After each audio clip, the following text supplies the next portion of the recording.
நாளும் ஒரு நற்சிந்தனை. மார்ச் 14 அடிப்படை தேவைகள் என்ற ஒரு பொருளில் நம்முடைய சிந்தனையை மகரிஷி தூண்டி வைக்கிறார்.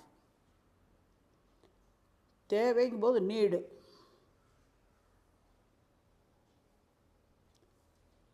அடிப்படை அப்படிங்கும்போது பேசிக் நீடு.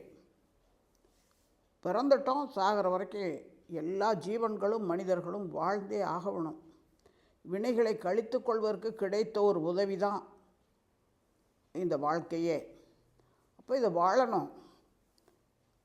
அப்படி வாழணும்னா அதுக்கு சில விஷயங்கள் தேவையாக இருக்கே. அதெல்லாம் இருந்தால் தான் மனித வாழ்வு அது இனிமையாகவும் கொண்டு போக முடியும். வாழ்வின் நோக்கத்தையும் நிறைவுபடுத்த முடியும். அந்த வகையில் அந்த அடிப்படை தேவைகள்ங்கிறது வேண்டியது தான். ஆனால் என்ன, தேவைக்கு என்ற பொருள்களை மனிதன் உற்பத்தி செய்ய தொடங்கினான். இயற்கை வளத்தை வாழ்வின் வளமாக மாற்றி அமைத்து பயன்படுத்த தொடங்கிய காலம் முதற்கொண்டு இன்று வரைக்கும் தேவை இல்லாதவைகளையும் தேவைக்கு அதிகமாகவும் உற்பத்தி செய்து அதை பயன்படுத்த பழக அதுக்கு மனிதன் அடிமையாகிவிட்டான். எந்த நோக்கத்திற்காக இந்த பூமிக்கு வந்தானோ மனிதன், அதை மறந்து விட்ட மயக்க நிலையில் தான் வாழ்ந்து கொண்டு இருக்கான். அதனால தான் அந்த அடிப்படை தேவைகள்ங்கிறது நம்ம வினைப்பதிவுகளை கழித்து கொள்ளணும். நம்முடைய ஆதியாகிய மூலமாகிய இறை இணைப்புக்கு போகணும். மீண்டும் பிறவா நிலை.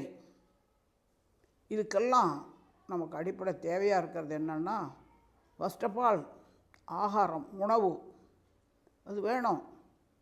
அது எந்த ஜீவனாக இருந்தாலும், யானையாக இருந்தாலும், பூனையாக இருந்தாலும், புலியாக இருந்தாலும், எலியாக இருந்தாலும், மனுஷனாக இருந்தாலும், மிருகமாக இருந்தாலும், எல்லாத்துக்குமே அந்த உடல் இயக்கத்துக்கு ஒரு குறிப்பிட்ட அளவு உணவுப் பொருள், அதை தான் ஆகாரம் அப்படிங்கிறாங்க. அது தேவைதான். அதுக்கான உற்பத்தியில் நம்ம ஈடுபடணும். அதை விட்டு எதையோ உற்பத்தி பண்ணி இன்றைக்கு மயக்க நிலையில், மனநிலையில் மனிதர்கள் தாங்களாகவே ஏற்படுத்தி கொண்ட சிக்கலில் சிக்கிட்டுருக்கான். அதுதான் துன்பம்ன்றான். இயற்கையில் எல்லாமே இனிமே தான். இன்ப ஊற்றாய் நிறைந்த இறைவா, எங்கும் இன்ப ஊற்றாய் நிறைந்த இறைவா, அன்பு ஊற்றாய் தோற்றங்கள் அனைத்துக்குள்ளும் அறிவாய், இன்ப ஊற்றாய் நிறைந்த இறைவான குருமகான் பாடுறாருனா, எல்லா இடத்துலையும் இருக்கக்கூடிய அந்த இறைநிலையை உணர்ந்து அந்த மகிழ்ச்சியில், அந்த மலர்ச்சியில் அந்த ஒரு கவி வெளியே வருது அப்படின்னா, அங்கே உணவு வயிற்றுக்குள்ளே இல்லைன்னா கவி வராது. எந்த ஒரு ஜீவனாக இருந்தாலும் அடிப்படை தேவை வேண்டியது தான். அதில் மிக முக்கியமான விஷயம் உணவு தான். அதன் பிறகு பார்த்தோம்னாக்க, உணவை செரிமானம் பண்ணக்கூடிய தண்ணியும் வேணும், வெளி சீதோஷ்ணத்திலிருந்து நம்மை காத்துக்கொள்வதற்கு உடை வேணும், வசிப்பிடம் வேணும், உடல் கழிவுகளை வெளியேற்றுவதற்குரிய வசதி வாய்ப்புகளும் வேணும். இதெல்லாம் மனிதனுக்கு இருக்கணும். அப்போ தான் இந்த உடல் உயிர் மனம் இணக்கத்தோடு இருக்கும். அடுத்து பார்த்தோம் அப்படின்னம்னா, மன மகிழ்ச்சியாக இருக்கணும், மலர்ச்சியாக இருக்கணும், எது நடந்தாலும் ஏற்றுக்கொள்ளக்கூடிய திறன் இருக்கணும். அதெல்லாம் மனிதன்கிட்ட இருந்தும் கூட இந்த மயக்க நிலையின் காரணமாக தனக்கு ஏதோ குறை இருக்கிறதாகவே மனிதன் கருதி கொள்கிறான். தன்னம்பிக்கை வெளியே வரணும். தன்னம்பிக்கை தான் இறை நம்பிக்கைன்னு சொல்லக்கூடியது.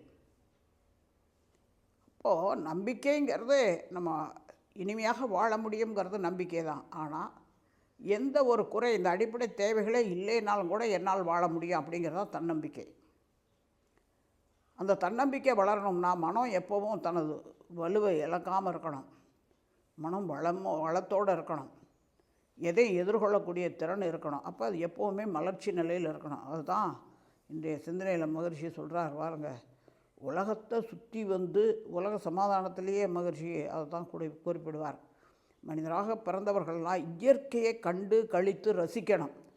அப்படி ரசிக்கும் போது தான் சில சிந்தனை விரியும் போது மனிதனுக்கு தேவையானவையெல்லாம் இந்த பூமியிலையும் இந்த உலகத்துலேயும் இருக்குது. அதெல்லாம் வெளியே கொண்டு வந்து எல்லாரும் பெறக்கூடிய அளவுக்கு மகிழ்ச்சியாக வாழ்வதற்காக அதை வாழ்வியல் தேவைகளாக பயன்படுத்துறதுக்கும் முடியும்.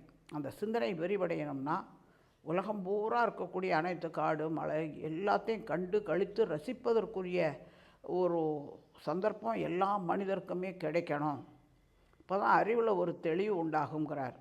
இப்போ இதை யார் ஏற்படுத்தி கொடுக்கறது? அவங்கவுங்களா முடியாது. அதனால் இதை அரசாங்கமே ஏற்படுத்தி கொடுக்கணும்னு உலக சமாதானங்கிற நூலில் மகிழ்ச்சி கொடுத்துருக்கார் ஒரு கவியில். இப்போ அந்த வகையில் மனதுக்கு உற்சாகத்தை கொடுக்கணும், மகிழ்ச்சியை கொடுக்கணும், சிந்தனை ஆற்றல் விரியணும். அதுக்கெல்லாம் ஆய கலைகளை 64ன்னு சொல்லுவாங்களே, அதுபோல் அதுலெல்லாம் ஈடுபடும் போது உடல் உயிர் மனம் லயமாயிரும். ஒரு சித்திரம் வரைகிறாரு அப்படின்னாக்க அதுவாகவே மாறிடுறார். மனம் சலனமாக இருந்தாக்க அது கோணமானையாக தான் வரும், படம் வராது சரியா. ஆனால் மனசுக்குள்ளார ஒரு கற்பனையை ஏற்படுத்திக்கிட்டாரு, இது இப்படி வரையணும் அப்படின்னு நினைக்கும்போது அந்த கான்சன்ட்ரேஷன் பவருங்கிறது, அந்த மன ஓர்மை அது வந்த உடனே அது ஆட்டோமேட்டிக்காக அவர் நினைக்கிற உருவம் அங்கே சித்திரமாக வந்துடும், சிலையாக வந்துடும்.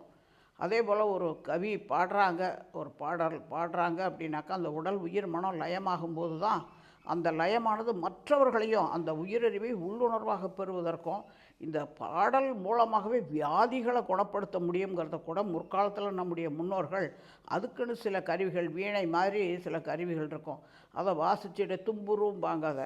அதைத்தான் நாரதர் கையில் கூட வச்சுட்டு வாசிச்சிட்ருக்காரு அப்படிங்கிறதெல்லாம் நமக்கு கதைகளில் சொல்லுவாங்க. அப்போ அந்த மாதிரி சில கருவிகளை இசைச்சிட்டு வரும்போது சில வியாதிகளுக்கு சில ராகங்கள் அதை கவனித்து அந்த வியாதிஸ்தர் கேட்க கேட்க கேட்க கேட்க அங்கே உடல் உயிர் மனம் லயமாகிடும். இங்கே பாடுறவங்க உடல் உயிர் மனம் லயமாகி பாடினாங்கன்னா அதே நிலை அவங்களுக்கு கிடைக்கும். அப்போ ஒரு தலைவலியா, அதுக்கு இந்த ராகம். மன மகிழ்ச்சி இல்லாமல் சோர்வாக இருக்காங்களா, துக்கத்தில் இருக்காங்களா, அதுக்கு இந்த மாதிரி ஒரு ராகம் என்று முற்காலத்தில் அந்த இசையை ஒழுங்குபடுத்தப்பட்ட ஓசை இசையாகும். அதுபோல் ஒழுங்குபடுத்தப்பட்ட ஒவ்வொன்றும் அது கலைகளாக மலர்ச்சி அடைஞ்சிருக்குன்னா அது காரணம் சிந்தனை ஆற்றல். அங்கே அடிப்படை தேவைகளாகிய உணவு, உடை, வசிப்புடை இதெல்லாம் சரியாக அமையும் போது அந்த இயற்கை கண்டுகளித்து ரசிக்கும்போது, இயற்கையோடு ஒன்றி இருக்கும்போது மனிதனுக்குள்ளே இருக்கக்கூடிய அந்த தெய்வீக பண்புகள் வெளிப்பட்ட நிலை தான். அப்போ இதையெல்லாம் வளர்ப்பதற்குரிய ஒரு விஷயங்களை மனித வாழ்க்கையில் ஏற்படுத்தணும். அதை விட்டுட்டு எத்தனையோ விஷயங்களை தேவையில்லாததெல்லாம் ஏற்படுத்தினதுனால தான் அந்த தேவையில்லாத இது இல்லாமல் உயிர் வாழ முடியாதா அப்படின்னு கணக்கிட்டு நம்ம பார்த்தோம் அப்படின்னம்னாக்க நிறைய விஷயங்கள் அடிபட்டு போயிடும். நம்ம எதையோ நம்மக்கிட்ட இல்லை அப்படின்னு நினச்சிக்கிறோம். அதனால தான் மகரிஷி அகத்தாய்வு பேச்சுகளில் எண்ணம் ஆராய்தல் ஆசை சீரமைத்தல் சொல்கிறார், இது இல்லாமல் உயிர் வாழ முடியாதா அப்படின்னு கணக்கிட்டு பாருங்கள், எல்லாமே அடிபட்டு போயிடும். அடிப்படை தேவைகள் தான், அது மட்டும்தான் வேணும். அப்போ அதை உற்பத்தி பண்ணுவதற்கும் அது தொடர்பாக இன்னும் மேலும் மேலும் மக்களுக்கு நிறைவான முறையில் கிடைக்கிறதுக்கும் உரிய வாய்ப்பை ஏற்படுத்த வேண்டியது யாருடைய பொறுப்பு அப்படின்னாக்க இந்த மக்களாட்சின்னு சொல்கிறதுனால அந்த ஆட்சியாளர்களுடைய பொறுப்பு தான் உலக சமாதான திட்டத்தில் கொண்டு வர்றார் மகர்ஷி. அதனால் நம்ம அடிப்படை தேவைகள்ங்கிறது என்னங்கிறதே தெரியாமையே இந்த மனிதகுலம் அவங்கக்கிட்ட இது இருக்குது, என்கிட்ட இது இல்லை, அங்கே அது இருக்குது, இங்கே என்கிட்ட இல்லை, இப்படியே மற்றவர்களோடு ஒப்பிட்டு நோக்கி நோக்கி தன்னிடம் இருக்கக்கூடிய அருமை பெருமைகளையும் தன்னுடைய சிறப்புகளையும் மனிதன் மறந்து விட்டான். நம்ம எதையுமே சாதிக்க முடியும், 6வது அறிவு பெற்ற மனிதர்களாக இருக்கோம். ஒன்றே எல்லாமாக ஆகியிருக்கிறது. அந்த எல்லாவற்றுக்குள்ளும் அந்த ஒன்றே இருந்து இயக்கி காத்தும் முடித்தும் வைக்கின்றது. அப்படிங்கும்போது அந்த தெய்வீகத்தன்மையை வெளியே கொண்டு வரக்கூடிய ஒரு நிகழ்வுகளாக, ஒரு செயல்பாடுகளாக மனித இனம் கொண்டு வந்துச்சுனாக்கா இன்றைக்கி இருக்கக்கூடிய வாழ்வியல் சிக்கல்கள்ங்கிறது மக்களுக்கு இருக்கவே இருக்காது. அதே போல் பற்றாக்குறை என்பதும் இருக்கவே இருக்காது. என்ன வளம் இல்லை இந்த திருநாட்டில், ஏன் கையை ஏந்த வேண்டும் வெளிநாட்டில்னு ஒரு சினிமாவில் ஒரு பாட்டு கூட சொல்லுவாங்க. அதுபோல் எல்லா வளங்களும் இந்த பூமியில் நிறைஞ்சு இருந்தாலும் பல பிறவிகள் எடுத்து வந்தாச்சு. பல கோடி மனுஷ பிறவின்னு எடுத்துட்டோம்னா ஒரு 35 லட்சம் ஆண்டுகள் ஆகுதுன்றாங்க. இந்த 35 லட்சம் ஆண்டுகளில் எத்தனை பிறவிகள் மாறி மாறி இருந்தோ ஒவ்வொரு மனித இனமும் ஒவ்வொன்றா கண்டுபிடிச்சி இதுக்காகன்னு ஏதோ ஒன்றுக்காக பயன்படுத்த ஆரம்பித்து அது தேவையில்லாததுக்கு கூட அதை பயன்படுத்துகிற ஒரு நிலை ஆகிப்போயிடுச்சு. அதனால் இப்போ அதை ஒரு உதாரணம் எடுத்துக்கிட்டோம் அப்படின்னம்னா ஒரு சமீபத்தில் வந்த இந்த சமுதாயத்தில் ஏற்பட்டிருக்கக்கூடிய கேடுகளில் மிக முக்கியமான விஷயம் மதுபானத்துக்கு அடிமையானது அப்படிங்கிறோம். இதெல்லாம் தேவையே இல்லை. ஆனால் இது எப்படி வந்திருக்கு அப்படிங்கிறத நம்ம கொஞ்சம் சிந்தனையை விரித்து பார்த்தோம் அப்படின்னம்னாக்க அறுவை சிகிச்சை செய்கிறதுக்கு ஆதியில் இருந்த சித்தர் பெருமக்கள்லாம் அப்படி இந்த உலோகங்கள் கண்டுபிடிக்காத காலம் கல்லுலேயே அவங்க செதுக்கி வச்சு கத்தி மாதிரிலாம் வச்சுருப்பாங்க. அதை வச்சு தான் அறுத்து அதை அறுவை சிகிச்சைங்கிற முறையில் அந்த கட்டியே ஒரு கட்டி இருக்குன்னா அதை அறுத்து எடுக்கணும். வலி அவனால் பொறுத்துக்க முடியாது பேஷண்ட்டுனால, நோயாளினால். அப்போ என்ன பண்ணுறாங்க, அவங்க கண்டுபிடிச்சதா இந்த சில மூலிகைகள் மூலமாக அவனுக்கு அந்த வலி தெரியாமல் மரத்து போகிறதுக்காக, அந்த ஒரு மயக்க நிலைக்கு கொண்டு போகணுங்கிறதுக்காக சில மூலிகைகளை கண்டுபிடிச்சாங்க. அதை கொடுத்தாங்க. இப்போ என்னடான்னா அதை மருந்துங்கிற முறையில் இன்றைக்கும் அறுவை சிகிச்சைகள் பண்ணுறாங்கங்கும்போது அது மயக்க நிலைக்கு போய் வலி தெரியாமல் அந்த நோயாளி இருக்கட்டும், அப்போ ஒத்துழைப்பாக இருக்கும், நமக்கு சிக்கல் இல்லாமல் அவருக்கு வியாதியை குணப்படுத்த முடியும்னு அந்த மருத்துவர்கள் சில மருந்துகளை கண்டுபிடிச்சி அதை பயன்படுத்துகிறாங்கன்னா, அதை இந்த மதுபானத்துக்கு அடிமையானவங்க அந்த மருந்துகளை வாங்கி சாப்பிட்டு மயக்க நிலைக்கு செயற்கையாக தங்களை உட்படுத்திக்கிறாங்க. அப்போ கடமைகளை மறந்துடுறாங்க, மூளை வளம் அழிவு, என்ன செய்கிறோம்னு தெரியல, சமுதாய கேடு. இப்படித்தான் ஒவ்வொன்றும் தேவைக்குன்னு எதையோ ஒன்று முற்காலத்தில் நம்முடைய முன்னோர்கள் கண்டுபிடிச்சிருந்தா, இன்றைக்கு அது தேவை இல்லை என்றாலும் அதை பயன்படுத்த பழகினதனுடைய அடிமைத்தனமாக ஆகி போயிட்டாங்க ஒவ்வொரு பொருளுக்கும். அதனால் இன்றைய சிந்தனையில் மகிழ்ச்சி நமக்கு சொல்லக்கூடியது, தேவைக்கான பொருள்களை உற்பத்தி செய்து அனைத்து மக்களும் வாழ்வாதாரத்தை பெருக்கிக் கொள்ளணும். உங்களுக்கு வாழ்வியலுக்கு தேவையான அனைத்து பொருட்களும் கிடைக்கும்போது எல்லோருமே மகிழ்ச்சியாக இருக்கும்போது தான் இந்த உலகமே மகிழ்ச்சியாக இருக்க முடியும், அமைதியாக இருக்க முடியும், நிறைவாக இருக்க முடியுங்கிறது தான் இன்றைய சிந்தனையில் மகிழ்ச்சி நமக்கு தூண்டுவிக்கிறார். மேலும் சிந்திப்போம், தெளிவு வருவோம். வாழ்க வளமுடன்.